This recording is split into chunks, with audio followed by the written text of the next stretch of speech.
মানবতা বিরোধী অপরাধে অভিযুক্তরা নির্বাচনের অযোগ্য জানালেন প্রেস সচিব। শেখ হাসিনা জয়ের বিরুদ্ধে রেড অ্যালার্ট জারির চিঠি পাঠালো দুদক। অন্তর্বর্তী সরকারকে ব্যর্থ করতে প্রশাসনে স্বৈরাচারের প্রেতাত্মারা প্রস্তুত, মন্তব্য রিজভীর। বামদের মধ্যেও শিবির ঢুকে গেছে, মন্তব্য ছাত্রদল নেতা আমানের। বিশ্ব রাজনীতিতে একক আধিপত্য চলবে না, যুক্তরাষ্ট্রকে হুঙ্কার পুতিনের। মানবতা বিরোধী অপরাধে অভিযুক্তরা নির্বাচনে অযোগ্য। আন্তর্জাতিক অপরাধ আদালত আইনে এমন সংশোধনী এনেছে সরকার। উপদেষ্টা পরিষদের এক বৈঠকে এমন সিদ্ধান্ত নেওয়া হয়। শুধু নির্বাচন নয়, সরকারি চাকরির জন্য আবেদনও করতে পারবেন না মামলায় অভিযুক্তরা। ফরেন সার্ভিস একাডেমিতে এক সংবাদ সম্মেলনে প্রেস সচিব শফিকুল আলম এসব তথ্য জানান। বলেন, আন্তর্জাতিক অপরাধ ট্রাইব্যুনাল আইনে আনুষ্ঠানিক অভিযোগপত্র দাখিল হলে তিনি জাতীয় সংসদ বা স্থানীয় সরকার নির্বাচনে অংশ নেওয়া বা বহাল থাকার অযোগ্য হবেন। এমনকি প্রজাতন্ত্রের চাকরিতে বা অন্য কোনো প্রতিষ্ঠানে নিয়োগ পাওয়া বা চাকরি পাওয়ারও অযোগ্য হবেন তিনি। পতিত প্রধানমন্ত্রী শেখ হাসিনা ও তার ছেলে সজীব ওয়াজেদ জয়ের বিরুদ্ধে রেড অ্যালার্ট জারি করতে পুলিশ হেডকোয়ার্টারে চিঠি পাঠিয়েছে দুদক। প্লট জালিয়াতির সংশ্লিষ্ট মামলায় তদন্তকারী কর্মকর্তারা এই চিঠি পাঠান। চিঠিতে বলা হয়েছে, শেখ হাসিনা ও তার ছেলে বিদেশে পালিয়ে গেছেন। ন্যায় বিচারের স্বার্থে আসামির অবস্থান চিহ্নিত করে দেশে ফিরিয়ে এনে আইনের মুখোমুখি করতে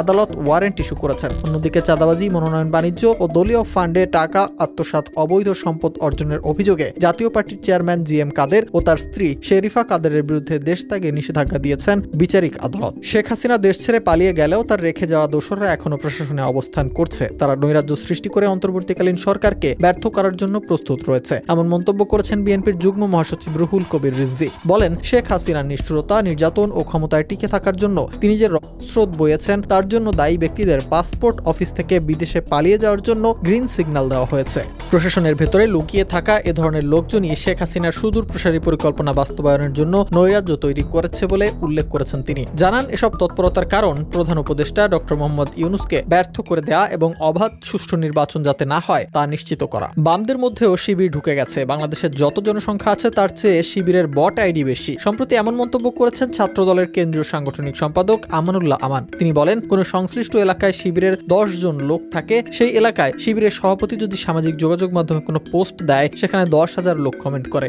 আমার কথা হলো, এই লোকগুলো কি জান্নাত থেকে আসে নাকি জাহান্নাম থেকে ছুটি নিয়ে আসছে তা আমরা জানি না। এ সময় ছাত্র শিবিরের যতগুলো লোক আছে তা তাদের প্রদর্শন করার আহ্বান জানান এই ছাত্রদল নেতা। বিশ্ব রাজনীতিতে একক আধিপত্য আর চলবে না, যুক্তরাষ্ট্রকে ইঙ্গিত করে এমন হুঁশিয়ারি দিয়েছেন রাশিয়ার প্রেসিডেন্ট ভ্লাদিমির পুতিন। চীনের বেইজিং এ এক সংবাদ সম্মেলনে এই সতর্কবার্তা দেন তিনি। বলেন, আন্তর্জাতিক আইন অনুযায়ী সবার সমান অধিকার থাকতে হবে এবং সবাইকে সমান অবস্থানে থাকতে হবে। তিনি জোর দিয়ে বলেন, আন্তর্জাতিক সম্পর্কে ভারসাম্য রাখা জরুরি। তার মতে ভারত ও চীনের মতো বড় দেশগুলোর নিজস্ব রাজনৈতিক ব্যবস্থা ও আইন রয়েছে। এসব দেশের নেতৃত্বকে শাস্তি দেওয়ার চেষ্টা করলে তারা রাজনৈতিক সংকটে পড়বে বলেও উল্লেখ করেন তিনি। পশ্চিমা বিশ্বকে উপনিবেশিক অতীত স্মরণ করিয়ে দিয়ে বলেন, একসময় দেশগুলোকে উপনিবেশবাদ ও সার্বভৌমত্ব খর্ব করার মতো কঠিন সময় পার করতে হয়েছে। এখন উপনিবেশ যুগ শেষ, তাই পশ্চিমা দেশগুলোকে বুঝতে হবে অংশীদারদের সঙ্গে সেই সুরে আর কথা বলা যাবে না।